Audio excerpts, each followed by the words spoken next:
Some time elapsed before I learned the history of my friends. It was one which could not fail to impress itself deeply on my mind, unfolding as it did a number of circumstances, each interesting and wonderful to one so utterly inexperienced as I was. The name of the old man was De Lacy. He was descended from a good family in France, where he had lived for many years in affluence, respected by his superiors, and beloved by his equals. His son was bred in the service of his country, and Agatha had ranked with ladies of the highest distinction. A few months before my arrival, they had lived in a large and luxurious city called Paris, surrounded by friends, and possessed of every enjoyment which virtue, refinement of intellect, or taste, accompanied by a moderate fortune, could afford. The father of Safie had been the cause of their ruin. He was a Turkish merchant, and had inhabited Paris for many years, when, for some reason which I could not learn, he became obnoxious to the government.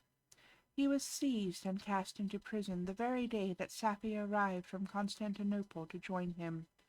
He was tried and condemned to death. The injustice of his sentence was very flagrant.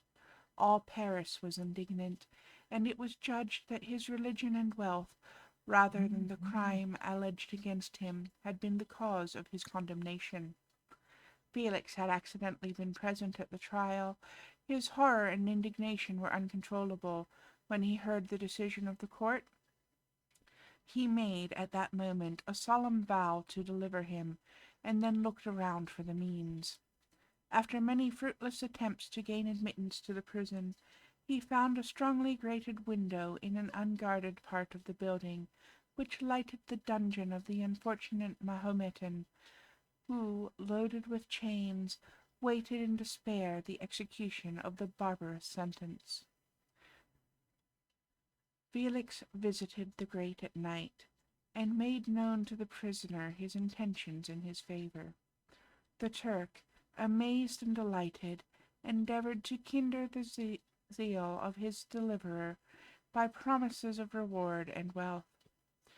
Felix rejected his offers with contempt, yet when he saw the lovely Safie, who was allowed to visit her father, and who, by her gestures, expressed her lively gratitude, the youth could not help owning to his own mind that the captive possessed a treasure which would fully reward his toil and hazard. The Turk quickly perceived the impression that his daughter had made on the heart of Felix, and endeavored to secure him more entirely in his interests by the promise of her hand in marriage, so soon as he should be conveyed to a place of safety. Felix was too delicate to accept this offer, yet he looked forward to the probability of the event as to the consummation of his happiness. During the ensuing days, while the preparations were going forward for the escape of the merchant, the zeal of Felix was warmed by several letters that he received from the lovely girl, who found means to express her thoughts in the language of her lover by the aid of an old man, a servant of her father, who understood French. She thanked him in the most ardent terms for his intended services toward her parent, and at the same time she gently deplored her own fate. I have copies of these letters, for I found means, during my residence in the hovel, to procure the implements of writing, and the letters were often in the hands of Felix or Agatha. Before I depart, I will give them to you. They will prove the truth of my tale, but at present, as the sun is already far declined, I shall only have time to repeat the substance of them to you. Safie related that her mother was a Christian Arab, seized and made a slave by the Turks. Recommended by her beauty, she had won the heart of the father of Safie, who married her. The young girl spoke in high and enthusiastic terms of her mother, who, born in freedom, spurned the bondage to which she was now reduced.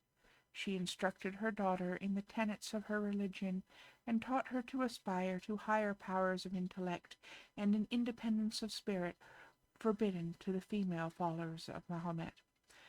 This lady died, but her lessons were indelibly impressed upon the mind of Safie, who sickened at the prospect of again returning to Asia, and being immured within the walls of a harem, allowed only to occupy herself with infantile amusements, ill-suited to the temper of her soul, now accustomed to grand ideas and a noble emulation for virtue.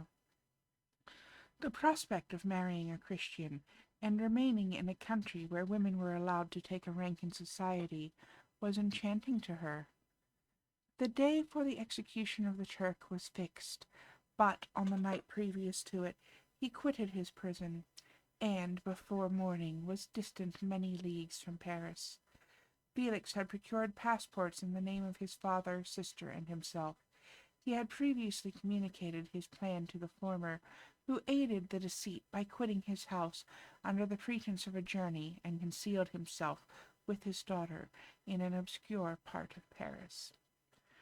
Felix conducted the fugitives through France to Lyons, and across Mont Cenis to Leghorn, where the merchant had decided to wait a favorable opportunity of passing into some part of the Turkish dominions. Safie resolved to remain with her father until the moment of his departure, before which time the Turk renewed his promise that she should be united to his deliverer, and Felix remained with them in expectation of that event, and, in the meantime, he enjoyed the society of the Arabian, who exhibited towards him the simplest and tenderest affection. They conversed with one another through the means of an interpreter, and sometimes with the interpretation of looks, and Safie sang to him the divine airs of her native country. The Turk allowed this intimacy to take place, and encouraged the hopes of the youthful lovers, while in his heart he had formed other plans. He loathed the idea that his daughter should be united to a Christian, but he feared the resentment of Felix if he should appear lukewarm, for he knew that he was still in the power of his deliverer, if he should choose to betray him to the Italian state which they inhabited. He revolved 1,000 plans by which he should be enabled to prolong the deceit until it might no longer be necessary, and secretly to take his daughter with him when he departed. His plans were facilitated by the news which arrived from Paris. The government of France were greatly enraged at the escape of their victim, and spared no pains to detect and punish his deliverer.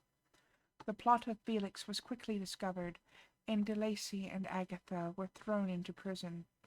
The news reached Felix, and roused him from his dream of pleasure.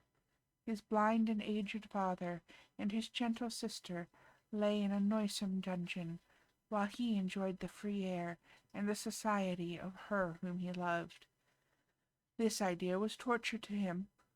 He quickly arranged with the Turks that if the latter should find a favorable opportunity for escape before Felix could return to Italy, Safie should remain as a boarder at a convent at Leghorn, and then, quitting the lovely Arabian, he hastened to Paris, and delivered himself up to the vengeance of the law, hoping to free De Lacy and Agatha by this proceeding.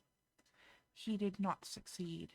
They remained confined for 5 months before the trial took place, the result of which deprived them of their fortune and condemned them to a perpetual exile from their native country. They found a miserable asylum in the cottage in Germany, where I discovered them.